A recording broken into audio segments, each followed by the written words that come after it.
Welcome to Money Chat Now. I am your host, Larry Steinhouse, and we are brought to you by Investor Schooling. Hey, if you want to take a complimentary class and learn about investing, real estate investing, stock options investing, the stock market, money, whatever, go to investorschooling.com and you can learn about how to make more money. So today is Tuesday, August 17th, 2021. And the stock market was a little brutal today. We're going to be discussing how the fact that the Dow dropped almost 500 points today. It recovered a little bit, but dropped over 500 points today. We're going to be talking about how China stocks got crushed, retail stocks disappointed, and we want to know if Facebook is a monopoly. Hey, if they're going to put me in Facebook jail, I want to know if they're the only ones that are going to put me in Facebook jail or if everyone else is going to put me in Facebook jail. Let's talk about Google hardware and how they're coming out with some new hardware. We'll talk about the home builder sentiment falling, and of course some of my favorite stock picks, and we'll be talking about that in a little while. So all right, let's talk about this right away. The Dow dropped. Now, so you need to understand that the Dow, at one point the Dow was down over 500 points, but it actually ended minus 282, which is good. It actually, when the Dow's down 500 points, it has a psychological effect on people who are investing in the stock market. But it was only down 1% at one point. In fact, it only closed down 0.8%. So it's not that big of a deal when you think about the numbers, the actual numbers. It's not really that big deal. The NASDAQ also dropped about 1%, and the S&P, same thing, about 0.7%.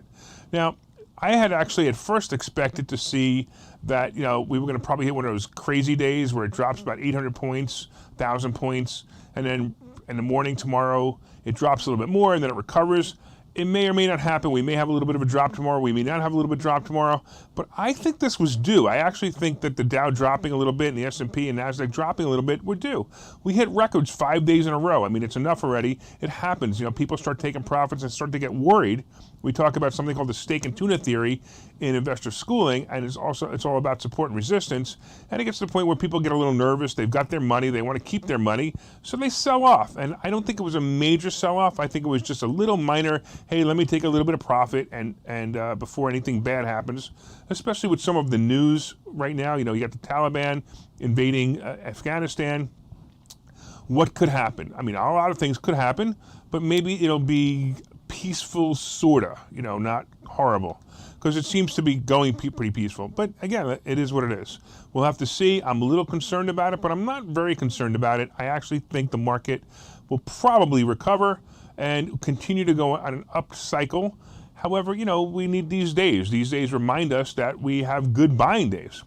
So China stocks got hit pretty bad. And, we talked about the China economy. We talked about the fact that the China economy didn't do as great as it was supposed to do yesterday.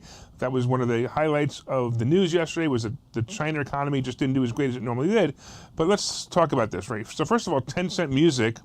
10-cent music shares dropped roughly 13%, man, after the online music entertainment platform missed on second quarter revenue expectations. Now listen to this, right? The company reported revenue of $8.01 billion compared to $8.13 billion that the analysts expected. I don't think that deserves a 13% drop. Yeah, maybe a drop, but not a 13% drop. So to me, there's obviously some other things going on. We saw Alibaba get crushed today, almost 10 points down. Ugh, that's terrible, especially when I've got a lot of it. So I was a little nervous about that. We saw NIO go down today too. And basically what's happening in China is there's all kinds of regulations and user privacy issues. We also talked about the fact that I mentioned it yesterday and again earlier that the Chinese they didn't do as well in the recovery. But you also need to understand that China had some flooding and rainfall, and they also were comparing year over year. So they compared from last year to this year. Now remember, last year was different than this year, of course. I don't know. I actually think that we're going to start to see China starting to recover pretty quickly, and I actually still believe that these are good plays. Now, I'm not happy with my play in Alibaba.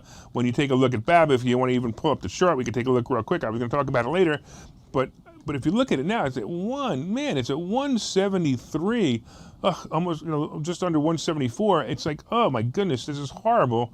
And when you look at a stock like this, you know that a stock like this should not be this low. It just shouldn't. So hopefully it'll recover. Hopefully I won't have a problem. Hopefully if you're in it, you won't have a problem either. But it's going to be a nail biter. There's no doubt in my mind it's going to be a nail biter, especially when we're at a 52-week low once again. Also, if you want to look at Tencent, I'm not going to look at the chart, but Tencent will also do the same thing, and I would be weary of what's happening with that. All right, of course, we also have to talk about retail stocks disappointing. Now, I don't understand this, right? So we go into this and we see first of all, we see Home Depot. Home Depot shares dropped more than 4% after reporting second quarter results. The comparable store-to-store sales fell short of forecast. However, it rose 4.5% compared to consensus estimate of 5%. It's not that bad.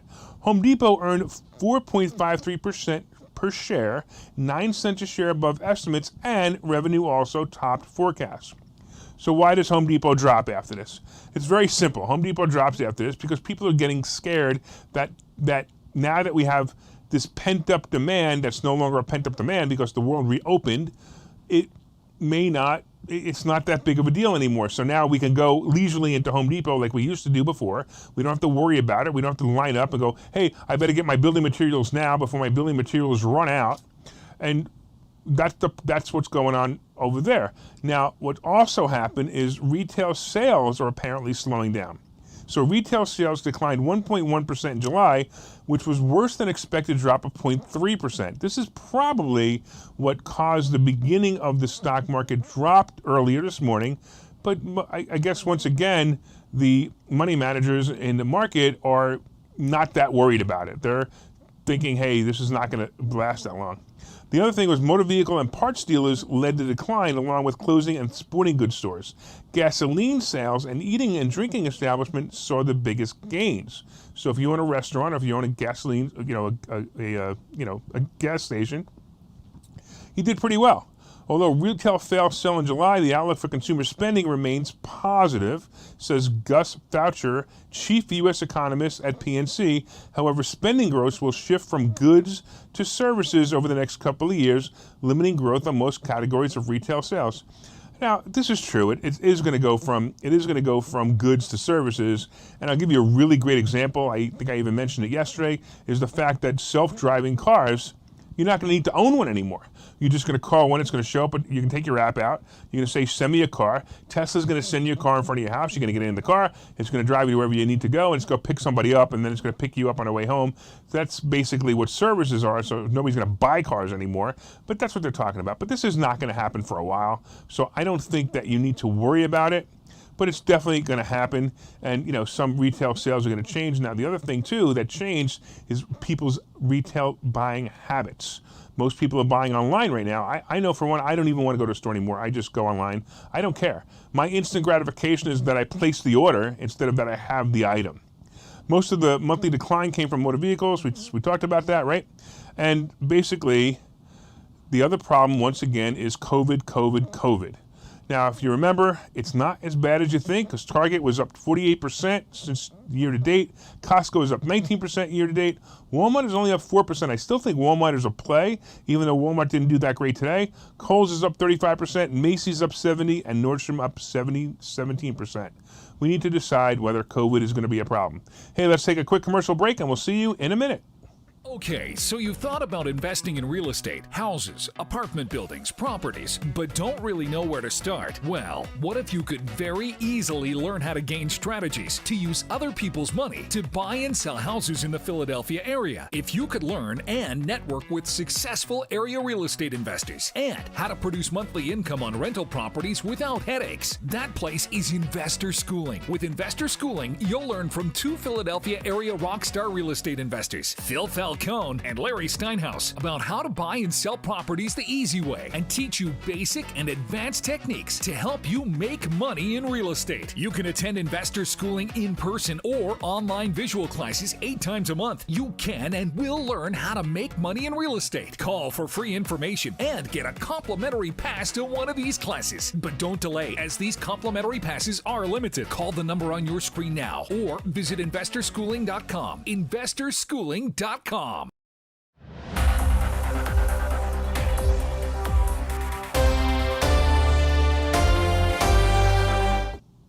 All right, welcome back to Money Chat Now. I am your host, Larry Steinhouse, and we were talking about the fact that the Dow dropped about 500 points at one point today, but it came back a little bit to only drop down 280 points, still bad.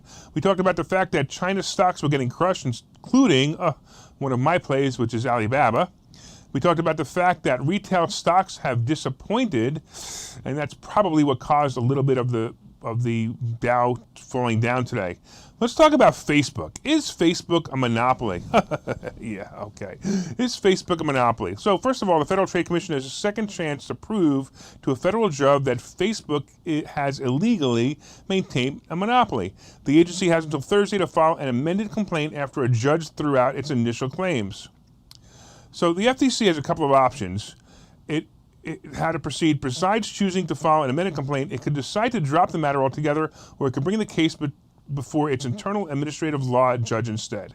So let's talk about a monopoly and what it really is. Now, first of all, Monopoly is one of my favorite games, so I kind of like monopolies, but that's not exactly what we're talking about. What we're talking about is federal antitrust laws. And federal antitrust laws talk about many different things, and one of them talks about monopolies being illegal if they're established or maintained through improper conduct, such as exclusionary or predatory acts. This is known as anti-competitive monopolization. So they basically have conspired against you, or conspired against us, is what a monopoly would be. Not necessarily Facebook, although I'm going to talk about that in a minute. And they've said, hey, you can't do business with us, or we don't want your business, or we're going to charge exorbitant amounts of money because we can do that because we have the monopoly. We have the only way for you to get to us is for us to say, yes, you can be with us. Frankly, I think that Facebook is a monopoly in many different ways. Now, there's another thing that's a monopoly, which is unfair competition, and an attempt to gain unfair competitive advantage through false, fraudulent, or unethical commercial content. Also, group boycotts. Two or more competitors agree to not do business with a specific person or company. I wonder if there's a specific person out there that all of these social media companies have decided not to do business with it. Oh, I remember that guy. He was president last year. That, to me, is a serious violation of what this would be as a group boycott. Now, they could say that Trump or anyone, or even me, have violated their rules. Now, I'll tell you something else. I'm in Facebook jail, and it's very difficult for me to get my show out because I'm in Facebook jail. So that affects my ability to earn a living. Now, it really doesn't, but it could if I was getting paid for this show, of course, right? So that's a problem too. And you have to understand that if they have all ganged up together and group boycotted Trump, in this case, or anyone else, frankly, then that is a monopoly. Now, I personally don't understand why this not more being done to solve this problem. Anyway, if you want to find out more about monopolies, I suggest you looking up, because it's phenomenal to find out what actually the antitrust laws. You can find out what the antitrust laws are. There's the Sherman Act, the Clayton Act, the FTC Act, and the Robertson-Patman Act. These are all different ways that a company can be accused of antitrust laws. And I am a firm believer. When I see the way Facebook behaves, I absolutely believe that they are offending antitrust laws. And only time will tell. Obviously, I'm just too small. I can't sue Facebook. But if you want to help me sue Facebook, let me know, because I'd be more than happy to put together a class action lawsuit that will probably go on for the next 25 years and long after it matters. But that's the way it'll be. All right, let's get into the next topic. Let's talk about Google's hardware. So Google, so you guys know, like Facebook even has hardware, by the way. They have I forgot what it's called, but it was some screen or something. I forgot what it's called. But they also have the glasses. I forgot what they are too, the 3D glasses.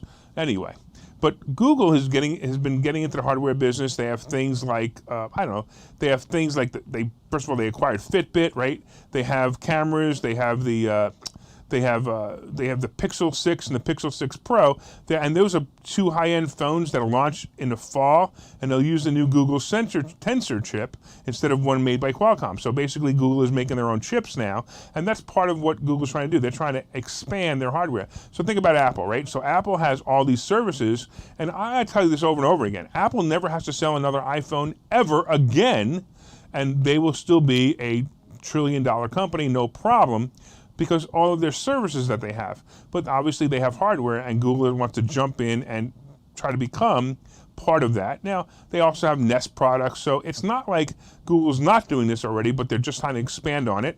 And of course, you should look for that Pixel phone coming up this fall. The other thing that's pretty important right now is home builder sentiment falls. Now, I love it. You know, this is a sensationalized headline, and I sensationalized it purposely. Just like the article I took the article from, or the information from, right? Home builder sentiment falls. Sentiment among single-family home builders dropped 5 points to 75 in August on the National Association of Home Builders Wells Fargo Housing Market Index. Sales expectations in the next 6 months were unchanged at 81. So first of all, anything above 50 is considered positive. But that's the lowest rating since July 2020.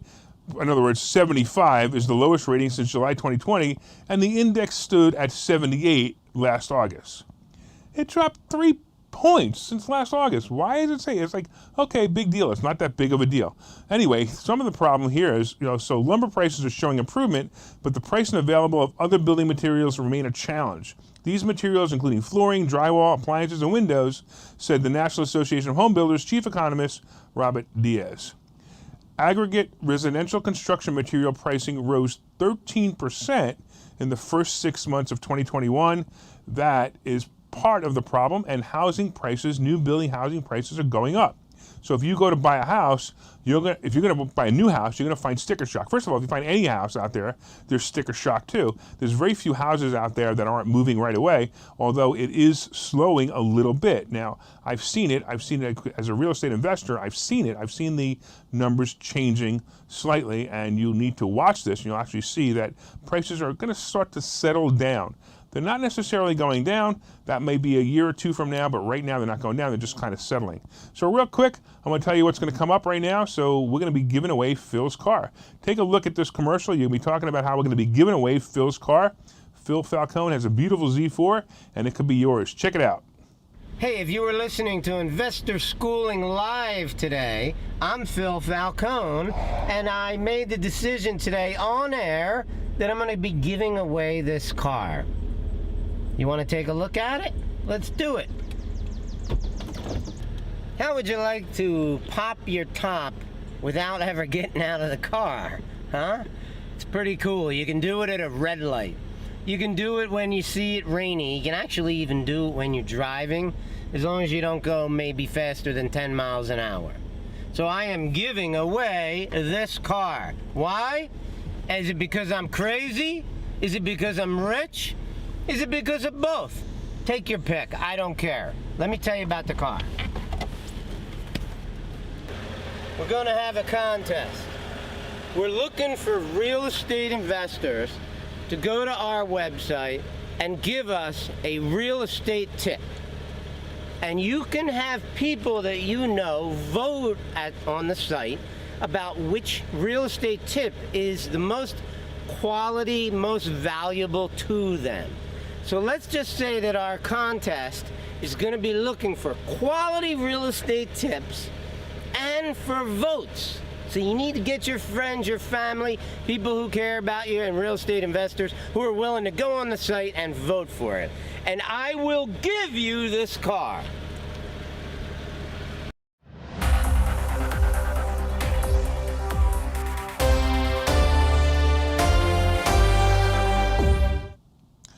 All right, welcome back to Money Chat Now. I am your host, Larry Steinhouse, and across my screen just now was news that I'm ready to kill somebody. Okay, not quite. But that president of ours just extended the mask mandates for airplanes and other travel through January. We'll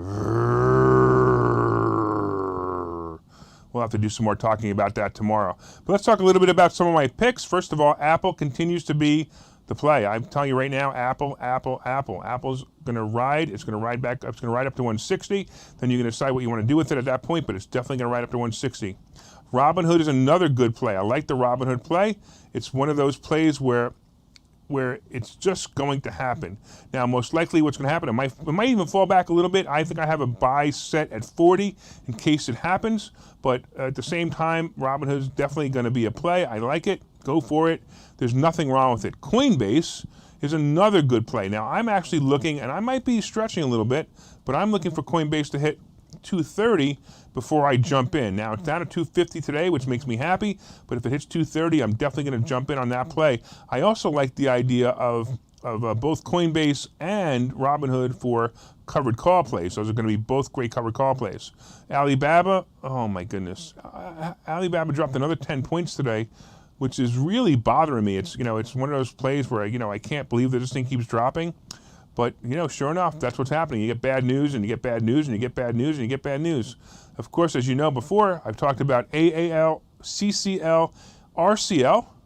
Those are all my plays coming up. Now, I'm going to actually imagine that most likely AAL is now going to drop because of what I just said about, our beautiful, wonderful president telling us we have to wear masks some more.